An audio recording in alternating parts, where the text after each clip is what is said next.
Hi everybody, I'm back. So now what I'm going to be doing, so I wanted to show you, this is the design drawing for this corset. So we just finished the back of doing the lace up panel.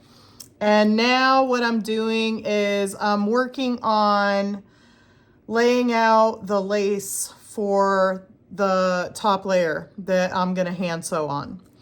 So this was the design illustration drawing that I did for the client. So this was done in that Pret template. So it's a iPad app that you can download, and I have a subscription. So I use this for all of my design illustration. Hang on one second, I'll show you real quick some of my stuff. So yeah, so here it is. So like you can see all these crazy projects that I've been working on. Stuff from Lego. This is for a haunted house. More Lego stuff. See how many designs we went through? It was a lot.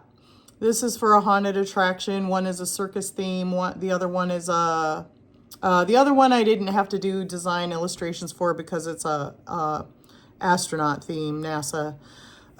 These designs are from Enchant Christmas. We did some, Mrs. Claus and Mr. Claus, like a modern day. And so then you can kind of see the design process. Sometimes it's just an accessory that I pull out and layer onto other drawings. Yeah, so I love this software, this app, because it has these little tutorials in it. And the tutorials are super short, and very quickly I was able to learn how to use this app. So I really recommend it. They're always doing updates to it. They just added, they're always adding different things. I can pick the body, like what body type I want to design on. So I always try to match that to the client. So these are called croquis. These are all these little paper doll people that that I use as the base. So you open up the person. So I pick the person, and then I draw in layers. So this is my pencil, and then this is the person part, and then there's another part where you go into puzzle. So I can pick, if I know something might be already in their system, I'll pick, I don't want to get too far into this, but I just wanted to show you. I can pick their clothing. So you can kind of pre-dress them if you want to, or you can start from scratch. So this particular design, I just started from scratch, this one that we just did for this customer. And so you can see, I can turn, these are some of my references. So I pulled some drawings in of, this is her in another costume. This was the inspiration for this design. So I pulled that in and put it on a layer, and I can turn that off. And then this is my base layer that had the base garment on it. And then the next layer, this lace layer, I didn't have the exact lace that we used for this project. So I just imported, they have some to choose from in there. So I just used that lace to get the texture of the fabric. And then I can put the color on a separate layer. So when I break all these out, I can, if I try to draw the design on one layer, and then if I separate the color out, if the client says, hey, I like that, but I want a different color. So now I can just turn this layer off. I don't have to redraw anything, and then I can just add a new color. So I just wanted to show you that real quick. And on another day, I can show you my pattern making software that I use. But I love this app. It's really affordable. I think it's like a couple dollars a month, or they have a cheap yearly price for it. But this was a game changer for me. This helped me really communicate with my clients to make sure we were on the same page. It's got a front, a side, and a back view. And it just helped me level up as a designer. So I highly recommend it. It's called Pret a Template, and it's in the Apple Store. I don't think they have it for Android, but you can check. The other one that I'm learning is Procreate, but it's a lot more complicated. So getting back to this project, what we're going to do now is we're going to add lace to the image. So this is what we're going for. So now we're going to add this lace. I literally just bought a tablecloth on Amazon. Okay. So because it had this nice pattern, and we wanted these kind of pieces right here. So I've already used some of it for the sleeves. And so now we're going back in, and I pinned this one on already. And so now I want to mirror it. So one of the things I want to make sure we do is that these details match on both sides. I don't want it to be uneven because that's amateur.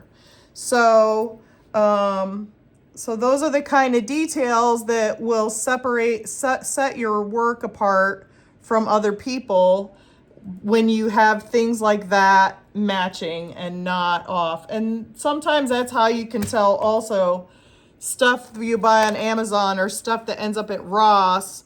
It's because of those kinds of details. So this one I measured, it's like 4 inches. So this, I'm gonna put it about 4 inches from the side seam. And then I just check it visually to make sure it's in about the same spot. And then I also wanna push it out about the same amount. Like I don't want this one hanging off more than the other one. So then what I'm gonna do here is I'm just gonna pin this. I probably could have put this in as a layer and sewed it on earlier, but with stuff like this, in my experience, I feel like it's easier to add it later as an overlayer. And I'm gonna hand sew this on, so that will be so you'll see that process. So we're gonna mirror this, make sure that they're across from each other. And I'm also checking this reference point, like where does it end on the fabric? So I just want to try to mirror all those kind of details as much as possible. And then because this is a flat lace, but the design is a little bit curved, I'm gonna put some little pleats in here. I'm just gonna pleat it and pin it. And then when we hand sew it down, we'll just make those little tucks in there. Get out of there. Okay. All right, so no pun intended. Now I'm gonna put some little tucks here, and then we'll clean that up later when we're stitching it down.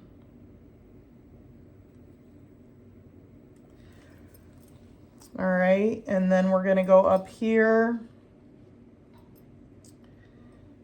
and mirror that. Make sure these two are close to the same spot. One's hanging over a little. I might pull it back on that side. Okay. So I'm trying to spread it out so you can see the detail of this design and then put a little tuck in it. Lace, what's nice about working with lace is because it has all these holes in it, you can kind of manipulate it so that it kind condenses, you can condense it around the holes without losing the design in the prettier images of the lace. So I'm scooting it around a little. It's kind of, you know, just cheating it in there. And then when I sew it down, I'll move these around so that I can try to lay it so that, you know, you see this design instead of folding it, or I can scoot these two closer together because of the big giant holes there. So let's see. All right. I'm gonna pin this. And then once we get this in place, I'm gonna trim it so we can move on to the next section. So then I just wanna check up here to see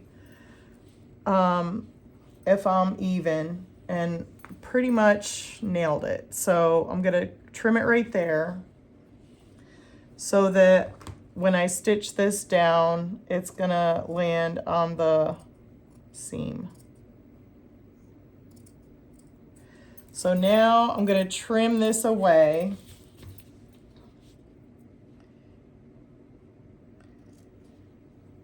So that I have a little bit of seam allowance.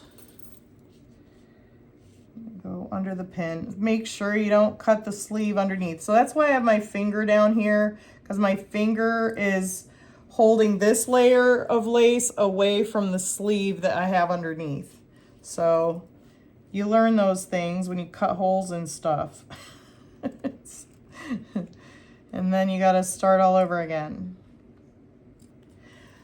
Good thing is with this lace, you know, if I did cut a hole in it, I could just probably just put a few stitches in there to put it back together and nobody would know. Nobody needs to know.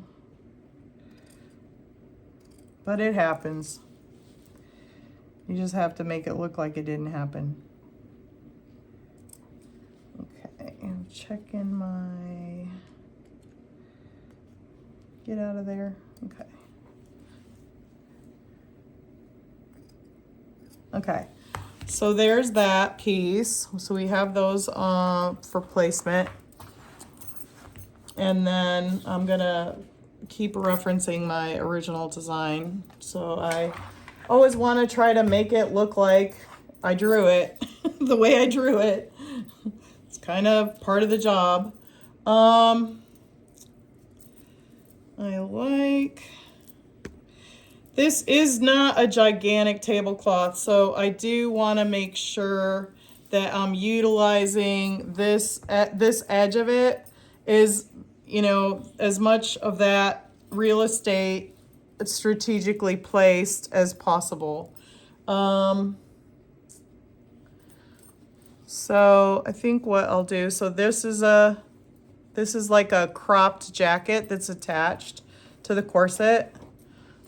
When you're in performance, when you're making costumes for performance, the more pieces you can attach to the design, the better, just because things get lost and, you know, it's a nightmare backstage trying to get everybody dressed and all of that, all of the things.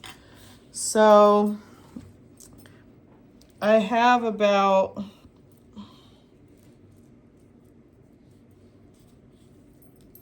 a foot, let's see, almost 3 or 4 feet of this lace edge left. So I want to put this in the front because I can use this other more plain lace in the back and still get the same effect, but we want to keep the prettiest, fanciest part in the front. So I'm gonna bring it back to, so now I can use this as a guide to help me with the placement as a reference.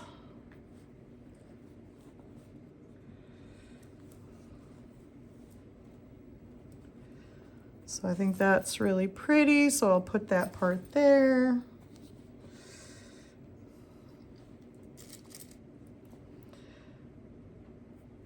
So in the other video that I did, we did the lacing up the back and put the grommets in, if you want to watch that video. This corset was, I'll tell the story again if you didn't see the other video. This is for an auction. It was won in an auction, but this is for a performer who's going to wear it in another charity event that's donating her time. So it's a pay it forward kind of thing. I'm paying it forward to her with this design, and she's paying it forward to the community by, you know, donating her time in this, in a community event that is in Orlando on Friday the 21st in downtown Orlando, 2005. So I can't remember the name of the event, but you can look it up. And she's one of the performers. She's actually directing. She's the director of the particular performance that she's in. So let's see here. I'm gonna do this. I think I'm gonna keep it this way.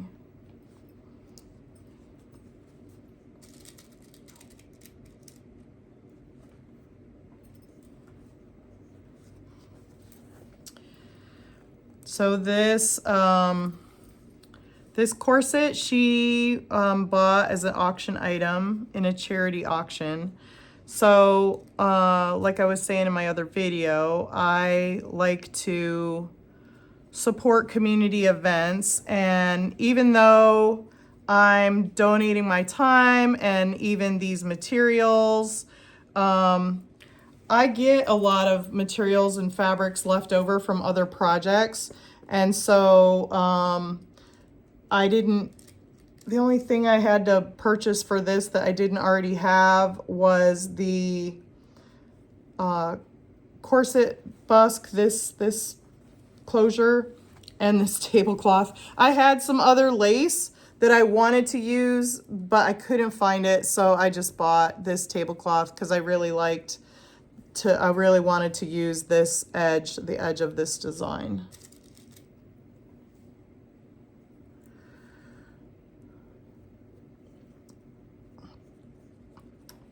Okay. So again, we're just pinning it on there so that we can make sure we have enough real estate of the lace, because we're going to go back after this and sew it down.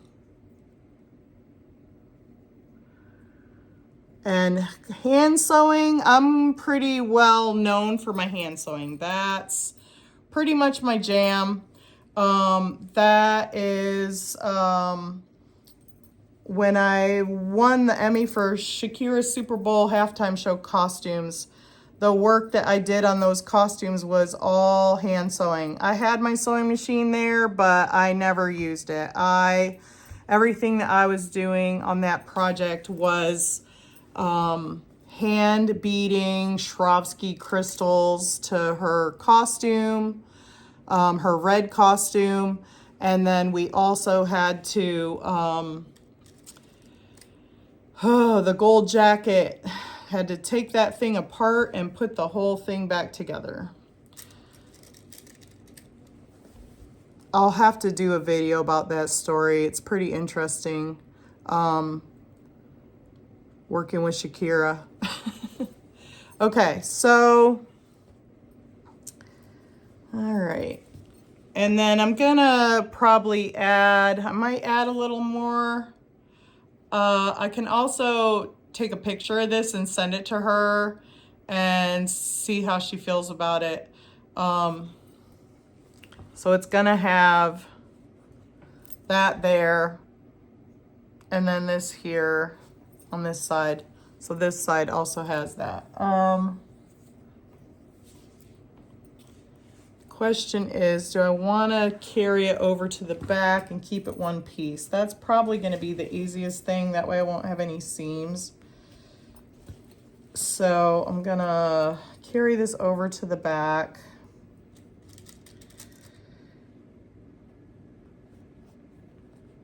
just pin this as I go along.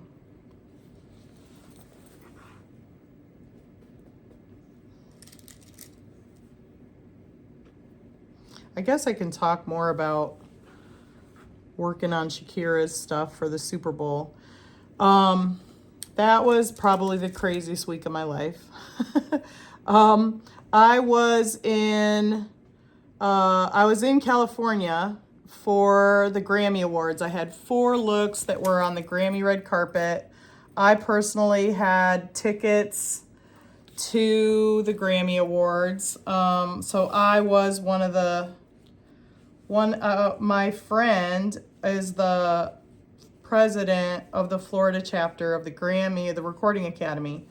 So I have been dressing her for the Grammy Awards for the last 3 years. I dressed her for the red carpet.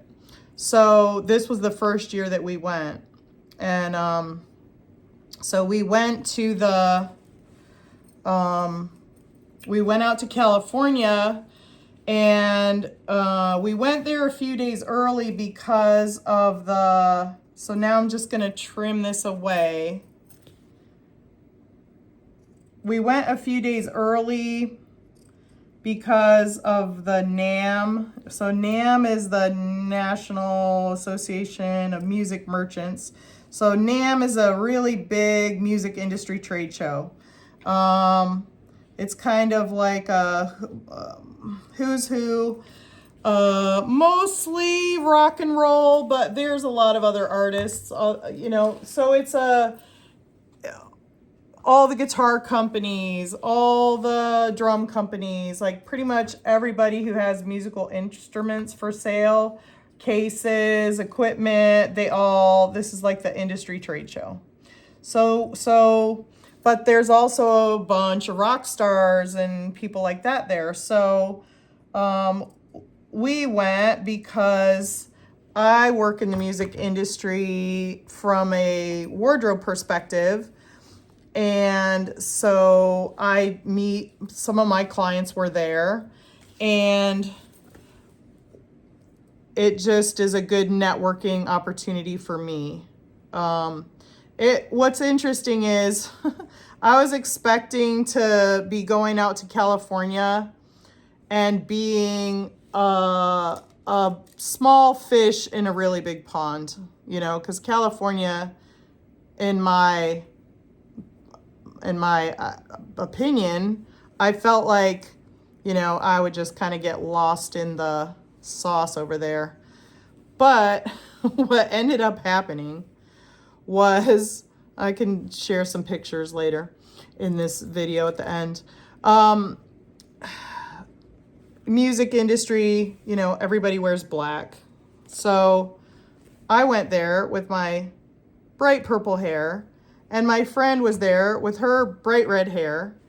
And we were her hair is bright red, my hair is bright purple, and we wore like purple. I wore purple, she wore red.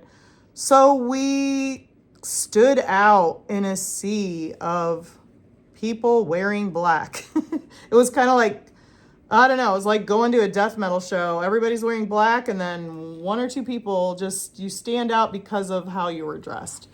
And I didn't do that on purpose, but because we dressed that way, everybody was stopping us. Like, who are you guys? Oh, can we take our picture with you? So it was interesting because everyone kind of assumed that, wanted to know who we were. And as a clothing designer, that is my goal, to dress people in a way that, as a stage wear designer and a costume designer and even a fashion designer, when you go out, people should wonder who you are. Who is that? Like, wow, look at the way they're dressed. So I've been doing that my whole life, since high school. My friends from high school can tell you that. They've been calling me Black Gina since high school, and it's stuck. I mean, yep, hi teachers, I never outgrew that. So nanny boo boo. But you know, I do wear black a lot, but I also, you know, wear purple, and that's kind of my signature color. I'm the purple sheep of the family. So, you know, we're walking around this trade show. A lot of people were stopping, asking us for photos with us because we just look like rock stars, which was awesome. And some of my clients were there who are rock stars. And, you know, we did a bunch of group photos and stuff like that. So the first day I was at NAMM, which I think was a Thursday. And this is in Anaheim, California, right across the street from Disney. The first day we were there, you know, we get there and, you know, we're walking around and all of a sudden I get this text message. I'll post it. It's crazy. The text message said something like, I'm not word for word, but, hey, this is Nicholas. I'm Shakira's stylist for the Super Bowl halftime show, and I need an extra pair of hands. And so I was like, yeah. So I got on a call with him. I kind of screamed when it happened, and a bunch of people turned and looked at me. And I jumped up in the air, and I was like, I'm going to work the Super Bowl halftime show. And then like a bunch of people just clapped because that was like the next week, you know. So everybody was like, yay. And so I got on a call with them, and they ended up, I said, well, here's the thing, you know, I'm in California right now, and I've got tickets to the Grammys. I'm supposed to be going to the Grammys. And so, you know, and he's like, that's okay, I'll fly you back. So my choice was, do I go to and we had front row tickets to the Grammys because my friend is up, you know, the president of the Florida chapter. So we didn't have crappy seats. So I had to decide, okay, what do? Do I say yes? Or do I, like, door number 1, go to the Grammy Awards. Door number 2, go work the Super Bowl halftime show, which was a dream. I mean, that's a dream job. So, of course, obviously, I decided I'm going to go work the Super Bowl halftime show. So I had to, finish. So there was 4 of us that went to California. So it was my friend who's in the Recording Academy, and we each brought some hair and makeup artists with us. So there was 4 of us all together. And so I had to find somebody who could buy my tickets to the Grammys. Well, because I had such amazing seats and, you know, who I was with and everything, it was really easy to sell my tickets. And so then I had to, and then I helped to dress the person who was gonna go in my place.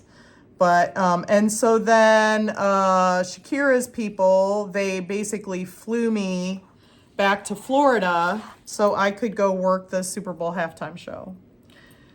So that's that part of the story. So then I had to finish everybody's costumes for the Grammys.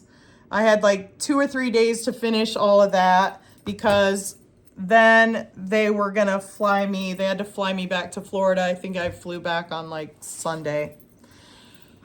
All right, so you can see what I did here. I took this piece and I wrapped it around to the back, and I just kind of pinned it as I went. And then we're gonna go back through and sew everything down. So then we're gonna start back on the front, and mirror it. So now we wanna make sure it matches the other side. So getting back to the story. So then they flew me to Orlando, and I spent the night in Orlando, and then I drove my car down to Miami the next day, because that was going to be, that way I would have my car there, and it was just going to be easier. Because, you know, when you're working that kind of stuff, you need to go get fabric sometimes and run around or figure out other transportation. They had, so they paid for my hotel, food, everything was covered that wise. But I either had to get down there without a vehicle or take my car. So I decided to take my car. I like being independent. So I drove my car down there, checked into the hotel, and then the first day, they had rented M1 Studios, M3, I think it's M3 Studios in Miami. It's near the airport, and it's really fancy, like a lot of music videos are shot there, and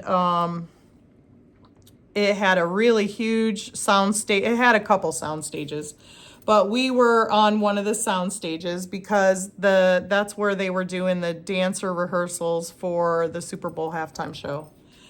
So we had a sewing room space on the next to the sound stage. So what would happen is, well, the first day I got there, we had to go meet the designer who had just flown in from London. So this is a crazy story. The whole thing is crazy. They were in London. So this is Peter Dundas and his partner, Evie. And they were in London with Greg, who is their like production manager.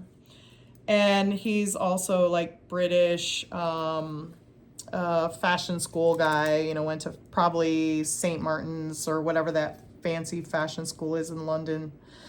And so they were in London, and parts of the costume for Shakira had already been designed by Peter and Shakira. They had worked on the designs. And parts of those designs were made in Italy. So Peter and Evie they were waiting in London. Parts of the costume was being made. Someone flew it from Italy to England, met them at the airport, handed them the stuff, and then got back on a plane, and they went back to Italy. And then Peter and Evie flew to Miami with the parts of the costume that had been made in Italy. So when they arrived, they had a lot of different pieces. They had a bunch of rhinestoned panels that were Swarovski hot fix onto panels. And Peter had sketched out a couple of designs for a red outfit and a gold jacket outfit. So the gold jacket was stunning. It was in the shape of like a baseball jacket, like a bomber jacket.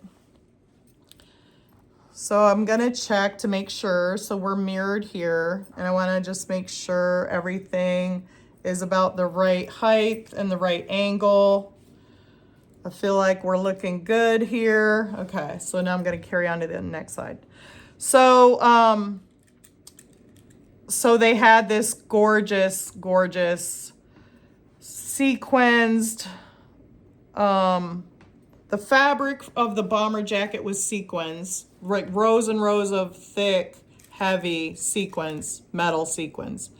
And then in the sequins, there were all these really super high-end embroidery designs. So it was like Peter Dundas's brand has this tiger design.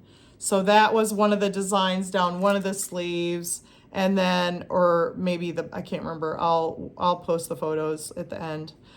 And then Shakira, a big S for Shakira was one of the designs.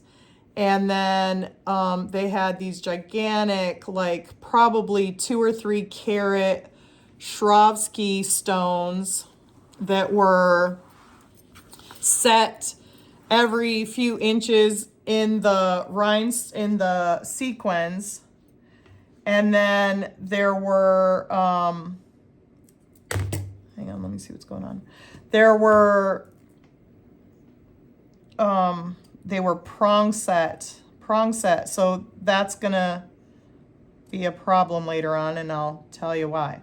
So prong set rhinestones in the gold jacket, and just it was stunning. It was probably, I can't even imagine, maybe a $50,000 piece, custom, made in Italy. Who knows? I'm not sure exactly. There's probably articles written about how much it actually cost. But so that jacket was a baseball style jacket. So it was gorgeous, but when Shakira saw it, she was like, oh, no, no, no. She wanted it shorter, she wanted it cropped. She wanted the sleeves to be slimmer because, it had probably sleeves like this. She wanted them like that. She wanted them super tight, and she wanted them shorter, and she wanted the jacket shorter, and she wanted everything just kind of cropped and downsized. And so that was, they hired me. My jam was the hand sewing because of all the beading and everything that had to be done by hand. I like, we consulted as a group, on the different aspects of the project. After they met with Shakira when they got here and showed her all the pieces, then basically they decided, okay, we're gonna do this with this and this with that. And so they came up with this game plan, and they ended up having to hire a couple of more seamstresses. I think there was 7 altogether. So Shakira's main seamstress that she's been working with for years, she was there. She's from Spain. And then the other, they hired me. They flew me in from California, essentially, but normally I work out of Orlando. And then there were several other people that had to be hired locally. So they had rented some industrial sewing machines, and it took about 7 people. So basically they broke the project down into phases and pieces and parts, and then figured out, okay, how many seamstresses do we need? How many people is it going to take to get all of this the way that they wanted it? And we have like a week to do it. So it ended up being about 7 people. There was probably 10 people working on it altogether. So each person was assigned a different aspect of the costume. So now that I'm wrapping this around, I'm seeing that there's a little chunk up here that's missing, but it's okay because I'm gonna trim this off, this trim here, and then I'll overlay it with another piece, and then when I sew it together, no one will know. No one will know. So, so we broke it down into how many days it was gonna take, what the assignments were, and then we all just kind of dug in and started working on everything. And so meanwhile, Shakira and all of her dancers and choreographers and other artists were rehearsing all the dancing on the sound stage, in the same building, in the same complex. It's a huge sound stage. The sound stage was probably a couple thousand, 5,000 square feet at least. It was gigantic. So, so Shakira would come in at 11 o'clock in the morning for rehearsals. and we would do a fitting with her. And then she would go off to work with all the dancers and choreographers.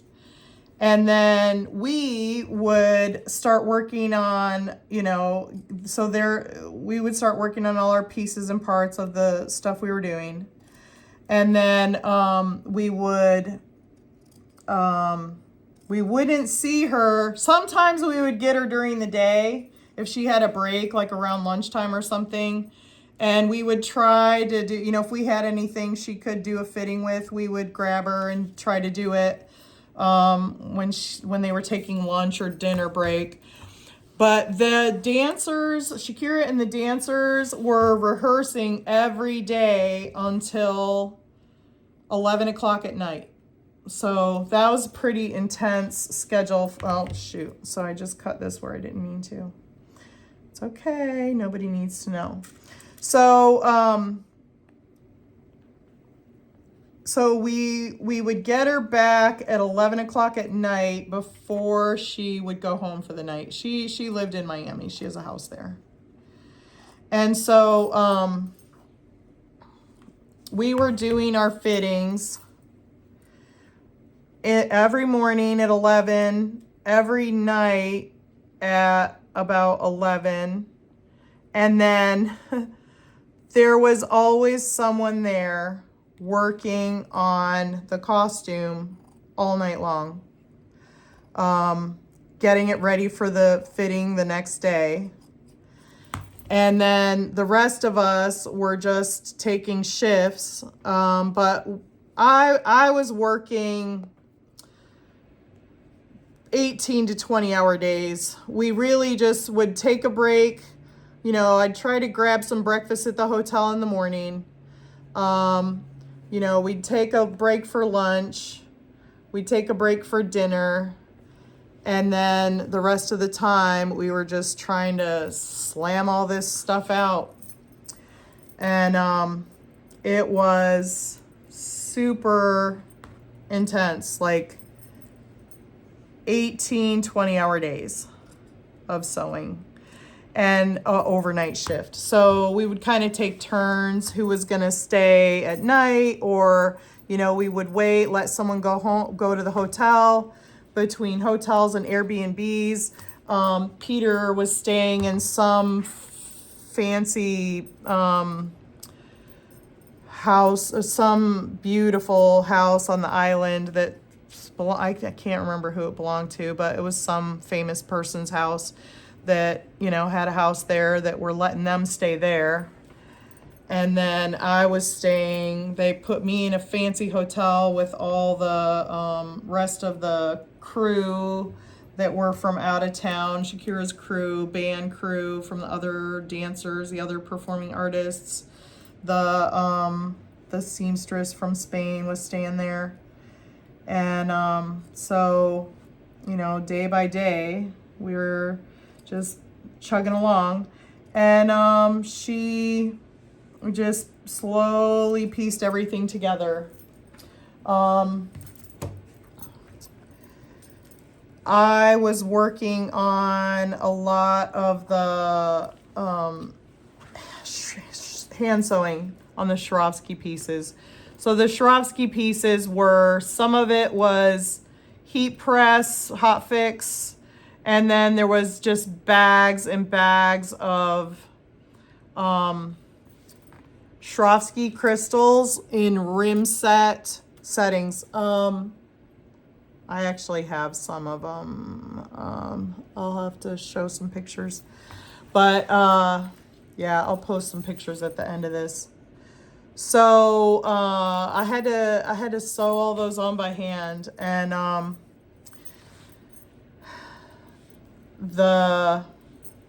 some of the things I made, like one of the things I made for her was some shoulder pads. But then when she was doing, I'm going to cut this because I have to shape it, but I got to get this extra fabric out of the way. So hold on, I'll show you. So I need to, yeah, I just need to be able to see it from both sides to get it even. So I was working on a bunch of things like shoulder pads, and but then what would happen is when she would dance in them, her hair was getting caught in all these rim set rhinestones.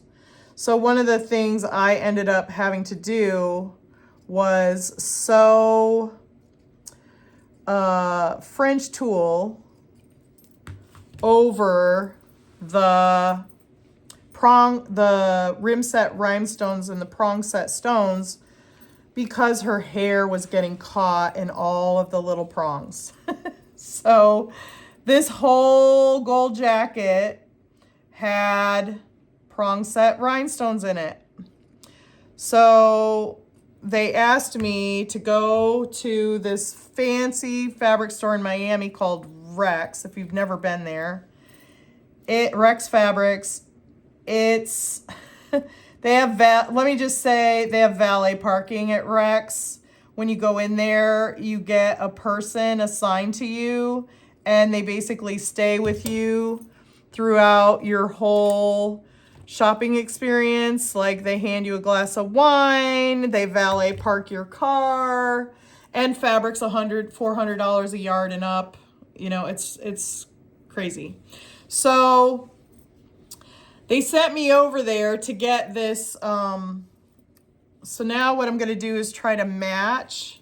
I'm going to try to match this piece identical. See that little pattern? I'm going to try to match it so that I can lay the rest of it on here so it looks seamless. This is why I get paid the big bucks. So at Rex, you know, Nicholas sent me over there with like a couple $100, but for tulle, okay? You know, tulle that you make ballet skirts with. Like this meshy stuff, tulle, okay? I'm thinking, you know, it's a couple bucks a yard, right? Wrong. Get over there. And I tell them, okay, you know, I'm here in town. I'm working for Shakira. This is for the Super Bowl halftime show. I need some French tulle. Okay. All right, right this way. Follow me. So they take me to this whole area where they have all kinds of tulle in every color you can imagine. And they start pulling out these bolts, and they're showing me the bolts. And I'm like, okay, yep, that looks like what I need. And I about fell over when they told me it was $60 a yard. I was like, what? And so, you know, I was not expecting it to cost that much money. So I had to call and say, okay, they have it. This is how much it costs. I just wanted to let you know before I buy it. How many yards do you want? And, you know, they told me, okay, get like 5 or 6 yards or whatever. But I was just like, the sticker shock on that just like blew me away. that French tulle cost that much money. Okay, so see what I did here? See what I did here?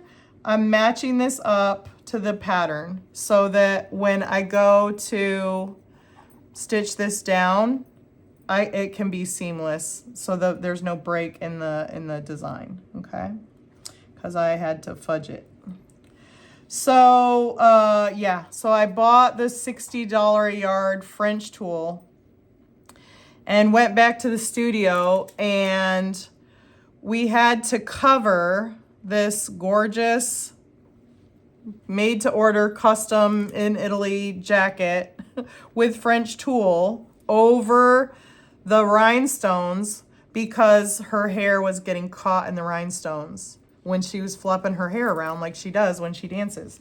So my job shifted from some of the things that I was working on. The shoulder pads, I spent a day or two making these rhinestone shoulder pads with fringe. I'll post a picture of them. And then we put them on her costume, and she danced in it, and it her hair got caught in them. So it's like, nope, that's not gonna work. So I spent 2 or 3 days working on them, and they got cut. So we couldn't really cover those in a way to make them work, because her hair was getting caught in the stones and in the dangly bits. So so much for that. So then I spent the next couple days taking the, so I'm going to overcut this just so I can, you know, match it later. Taking the tool and had to make a panel that covered all of the prong set rhinestones on her gold jacket, so that when she wore it and danced on stage, her hair would not get caught in all the stones. So I spent probably a couple days doing that, because we had to make sure, I had to make sure the prong setting was covered and that it wasn't gonna like sneak out of the mesh. So the reason why we used French tool is because it's more dense. So you can see the holes in this, kind of how big they are.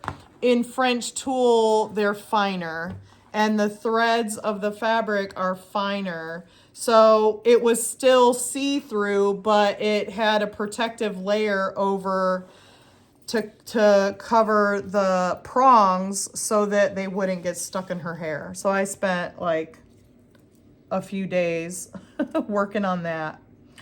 And then some of the other things we were doing, I worked on her gold bottoms that were, we had to hand sew. It was basically a pair of spandex gold bottoms that we custom made.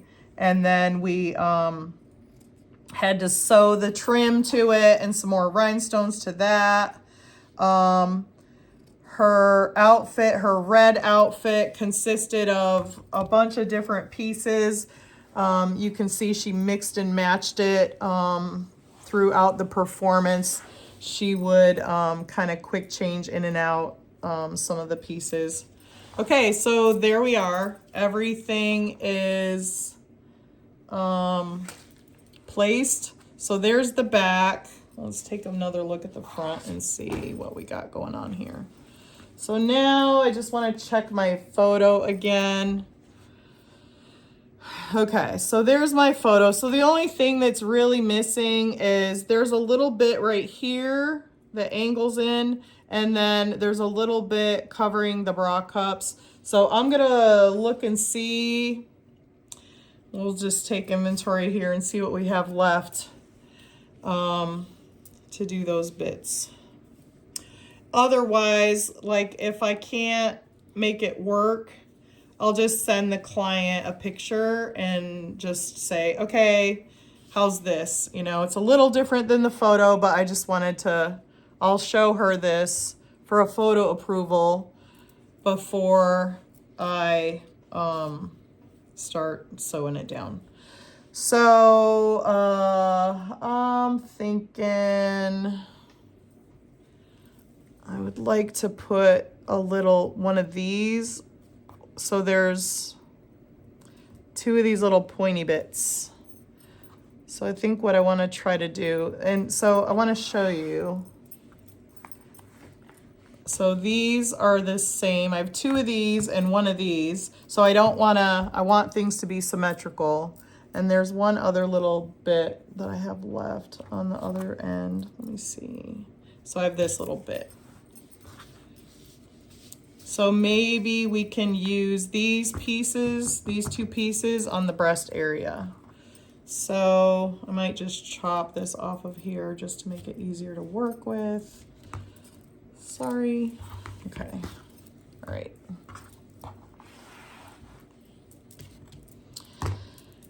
Okay. So let's see here. I like this one better. See if we can get it on both sides. Yep, I like that. So what I'm gonna do is just add this little detail here and then put the rest up under the other piece. I think I want it to come right out the top here.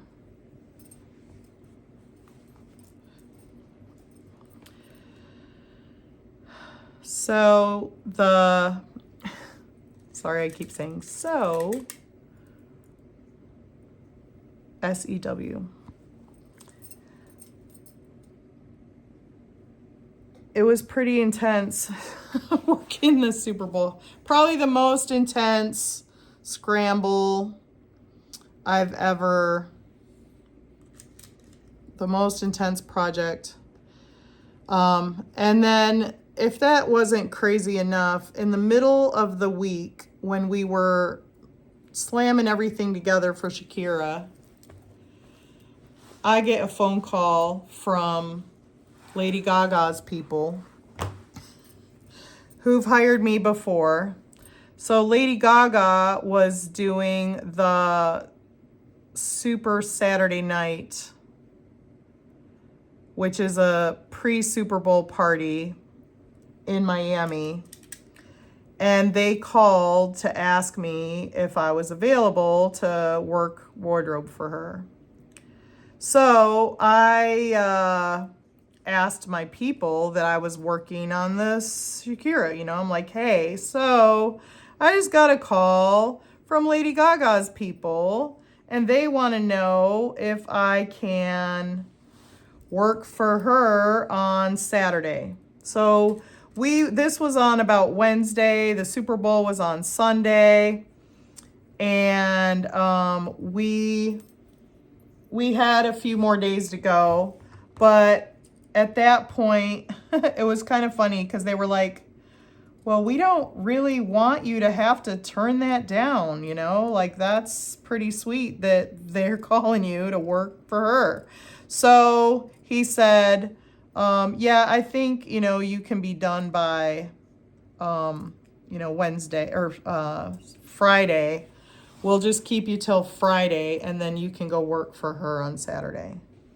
So that's what ended up happening. So I worked, I was kind of double dipping. I was working for Shakira's Super Bowl halftime show costumes, and then I ended up also working Lady Gaga's Super Saturday Night event, which was like well, it wasn't really a private event, but it was a separate event. It was like a pre-Super Bowl party, which has its own rabbit hole, but I'm not going to get into that here. But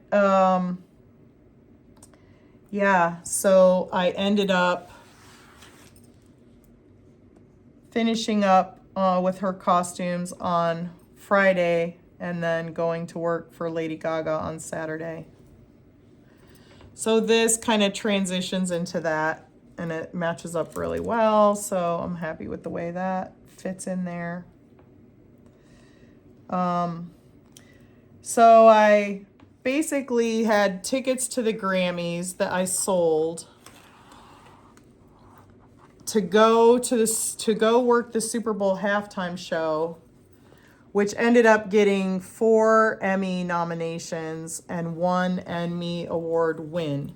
So I ended up being able to have that Emmy on my resume from working on Shakira's Super Bowl halftime show costumes. So I would say it was a good decision. I'm a firm believer in that whole, if you've ever heard Richard Branson say, when someone offers you an opportunity, say yes and figure out how you're going to do it later. So that has pretty much been the motto of my life, the backtrack of pretty much everything that happens to me, which I believe I manifest these things. I attract these opportunities because I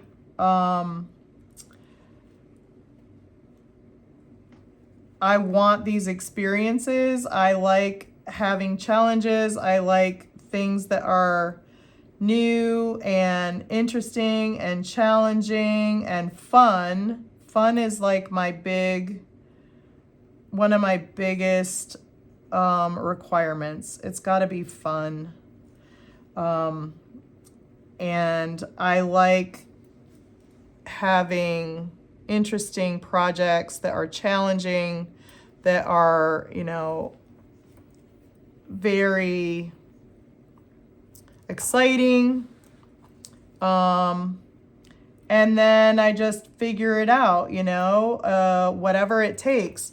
So I keep my options open. I keep my, I ask the universe, God, whatever you want to call your creator, for projects that are fun, that are going to exceed my expectations, and that are going to be exciting opportunities for me. So that's how I work my magic. That's how I've done so many, crazy, exciting, interesting things, by being open to having the delivery of things that will surprise and delight me, things that are fun, things that are interesting, things that are just opportunities that a lot of people only dream about. Like, how did that even happen? With the Super Bowl halftime show, funny story, a week before I was out in LA, I was on a cruise. So I work this 70,000 tons of metal cruise every year. I've been doing it for 10 years now. And on the cruise, I have a friend who's been working. He's like a project coordinator. He coordinates the stage changes for the Super Bowl halftime show. He's been doing it for decades, if not since the very beginning. So I have to fix this I have to make these meet. So, so I knew him, and I had sent him a message. I was like, hey, do you know anybody who, is working on the costumes and stuff? Because I've done work for him before. I worked for him for MTV Spring Break. See, so I'm just going to stick that little bit in there, and that should be enough to make it match. So, I just had thought, we were talking about the Super Bowl halftime show when I was on the cruise. And then I just kind of put it out there. Wow, wouldn't that be fun to work the Super Bowl halftime show? It was just a thought. I didn't know if I could make anything like that happen. And then within, a matter of days later, within a week, I was on a plane on my way to go work on the Super Bowl halftime show. Oh, now I can see, okay, I guess these do match. This one's a little lower here. Might have to scoot this one up a little bit.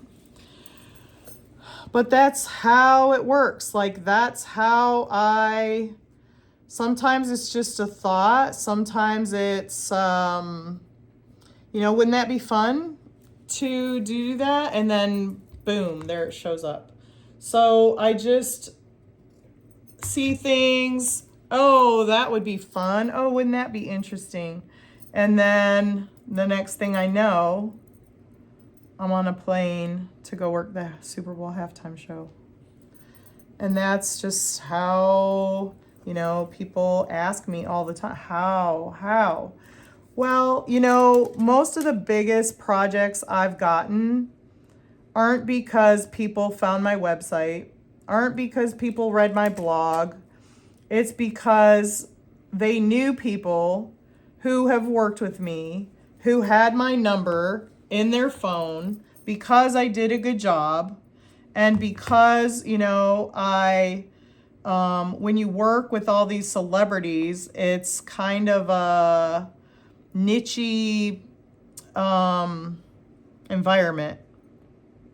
And if you have a reputation for doing good work and not fangirling out on these people, because they have enough of that going on with people, you know, they're just normal people, you know, they just want to be treated like normal people in a way. Some more than others, but for the most part, you know, they're just normal, down to earth people. And when you work with them, they just want to be treated like a normal person. They don't want someone coming in there to work for them who's like creeping on them or whatever, you know. So you have to have discretion. You know, and even in some of the contracts I've had working with these celebrities, you know, you're not allowed to ask them for photos. You're not allowed, like, they get enough of that from their fans, and they don't want it from their, you know, people who are, you know, you have to be professional. So, but when you do work closely with a celebrity, then usually they will ask you, like, you know, oh, you know, once you get on, like when I could have gotten a picture with Shakira, and I wasn't under, you know, the contract. I didn't really sign a contract for that job or anything. So I'm sure I could have asked her for a photo, because I was literally fitting her, right, pinning things on her body or whatever. I was like, you know, doing that kind of work, but I just didn't want to be that guy, and I didn't want to make her feel uncomfortable. So I didn't ask. I could have. You know, I have pictures of me with like Joan Rivers. That's really, and Joan offered, so I wasn't gonna, you know, I probably wouldn't have asked.